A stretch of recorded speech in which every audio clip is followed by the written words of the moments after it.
समोर लाल परी बघू शकता. निघालो आता गणपतपुळेच्या दिशेने.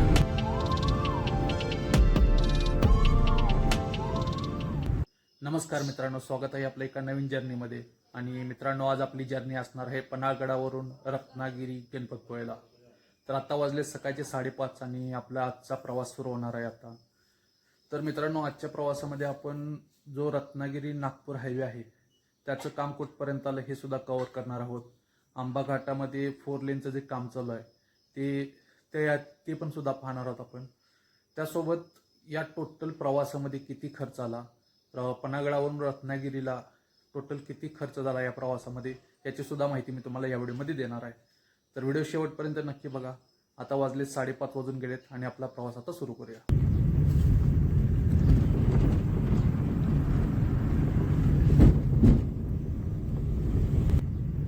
तर आता इथून आपण खाली आल्यानंतर बुधवार पेठेमधून एक शॉर्टकट जातो जो सरळ आता पुढे आपल्याला हायवेला घेऊन जातो. आता आपण इथूनच शॉर्टकट घेतलेला आहे.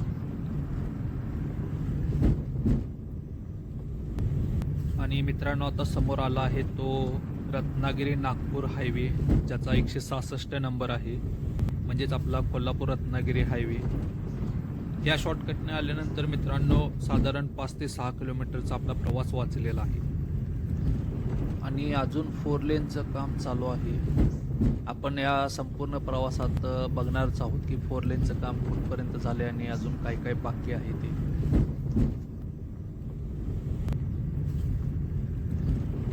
तर आता बघू शकता अजून इथे काम चालू आहे.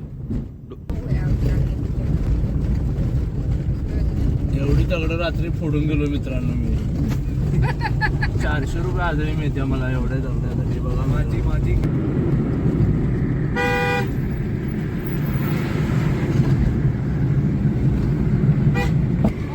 तर मित्रांनो, आता सूर्योदय होत आहे. मित्रांनो, जर तुम्ही या रस्त्याने प्रवास करणार असाल तर खूप काळजीपूर्वक प्रवास करा, कारण की खूप रस्त्यामध्ये डायव्हर्शन आहेत. आता बघू शकता एकदम हायवे होता, तर आता लगेच डायव्हर्शन आलेलं आहे. अजून डबल लेनचं पूर्ण काम झालेलं नाही आहे, सिंगल लेनच चालू आहे. आणि बघू शकता एकदम चांगला रोड येतो आणि मध्ये एकदमच असा खड्डा चालू होतो. आणि आता आंबा घाट सुरू होत आहे. आता आपण आंबा घाटात आलेलो आहोत. समोरचा व्ह्यू बघा काय जबरदस्त येतो. आता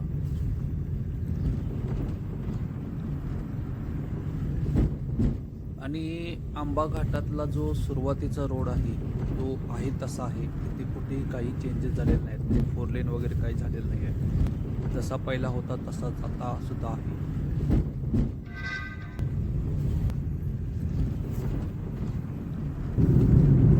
आणि पुढे आहे आपल्या महाराष्ट्राची लाल परी. बघूया आता कुठली गाडी आहे.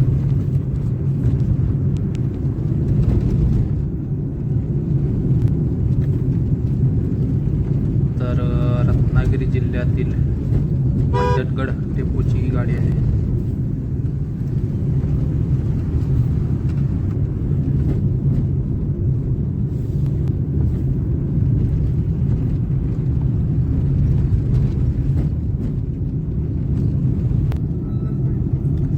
तर अजून आपल्याला बसला ओव्हरटेक मारता आलेलं नाही आहे. आणि मला वैयक्तिक माझं मत असं आहे की मला ही खूप आवडतं घाटामध्ये, की आपण एखाद्या मोठ्या गाडीच्या मागं असतो, त्याला ओव्हरटेक मारण्यासाठी वाट बघायची. हे जे 4 लेन झालेलं आहे या 4 लेनमध्ये ही आता मजा नाही राहिली.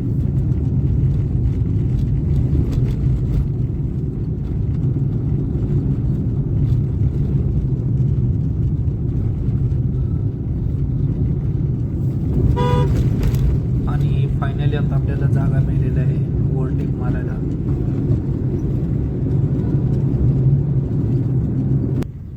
तर मित्रांनो, आता जवळजवळ अर्धा घाट उतरून आल्यानंतर 4 लेनचं आपल्याला मिळालेलं आहे. आंबा घाटामध्ये बघा आता कसलं 4 लेनचं काम पूर्ण झालं आहे. ॲक्च्युली 4 लेनचं काम पूर्ण झालेलं नाही आहे, एकच लेनातून चालू आहे. आणि जसं पहिल्यांदा घाट होता त्या घाटाची पूर्ण मजाच आता गेलेली.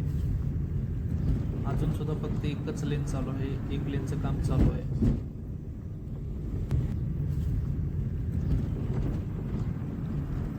मित्रांनो, रस्ता कसा पोखरला बघू शकता. डोंगर पूर्णतः फोडलेला आहे. असं वाटतच नाही की आपण आंबा घाटामध्ये आहोत.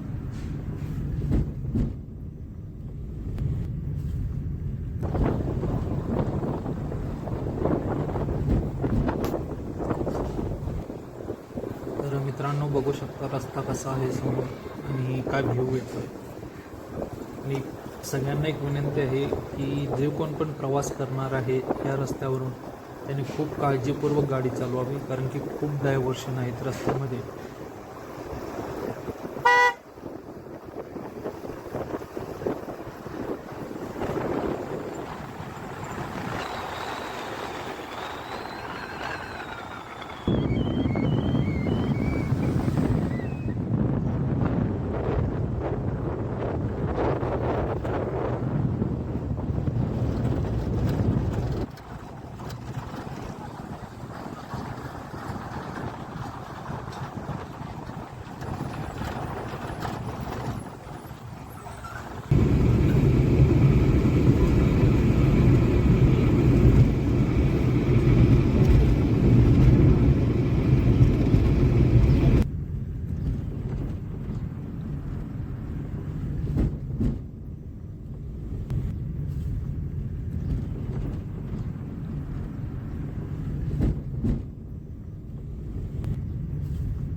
तर मित्रांनो, आता आपण आलेलो आहोत पालीमध्ये आणि समोर लालपरी बघू शकता.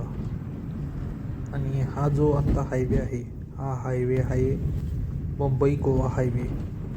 आणि अजून काम पूर्ण व्हायचं आहे पालीमध्ये.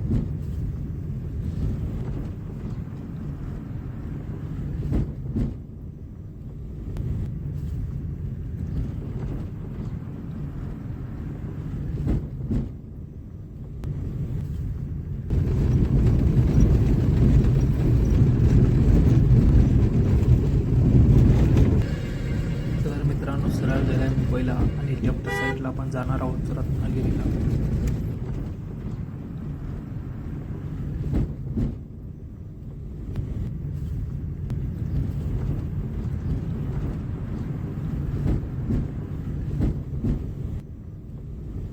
तर मित्रांनो, आता सकाळचे 9 वाजलेत आणि आता आपण पोहोचलोय रत्नागिरीमध्ये. आणि आता इथून आपला पुढचा प्रवास होणार आहे गणपतपुळ्याला. तर आता नाश्त्यासाठी आता वडा आणायला गेलो.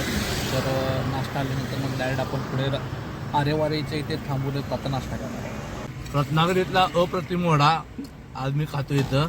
बरीच भूक लागलेली. वडा क्वालिटी कशी आहे? क्वालिटी इथं कसं आहे, आता भूक लागल्या म्हटल्यावर पर्याय नाही. थोडी हे आहे, काय मीठ जास्त आहे? मीठ थोडं जास्त आहे. वडा एकदम चांगला आहे, गरम आहे. पावसाचा एकदम क्वालिटी फ्रेश आहे. फक्त वड्यामध्ये मीठ जास्त आहे. तर आता आपण नाश्ता करून निघालो आता गणपतपुळेच्या दिशेने.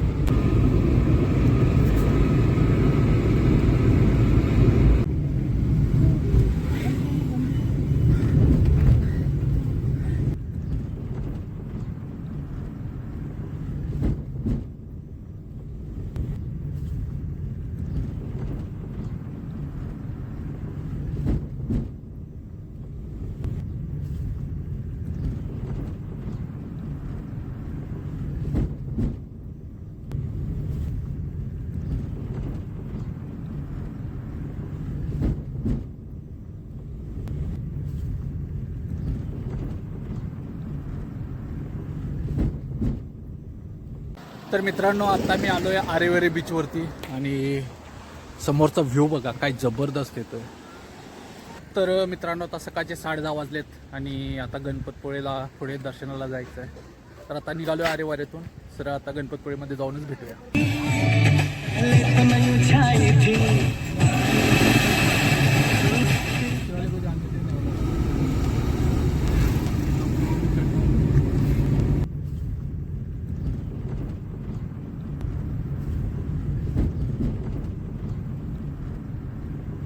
तर मित्रांनो, मी आत्ता आलो आहे गणपतपुळेमध्ये, गाडी लावली पार्किंगमध्ये आणि आता मी चालत चाललो आहे खाली दर्शनासाठी. तर अशा पद्धतीने आता दर्शनाला जाण्यासाठी सोय केली आहे. आणि खूप म्हणजे जवळजवळ 3 ते 4 वर्षानंतर मी गणपतपुळेला आलो आहे आणि जबरदस्त वाटतं एकदम.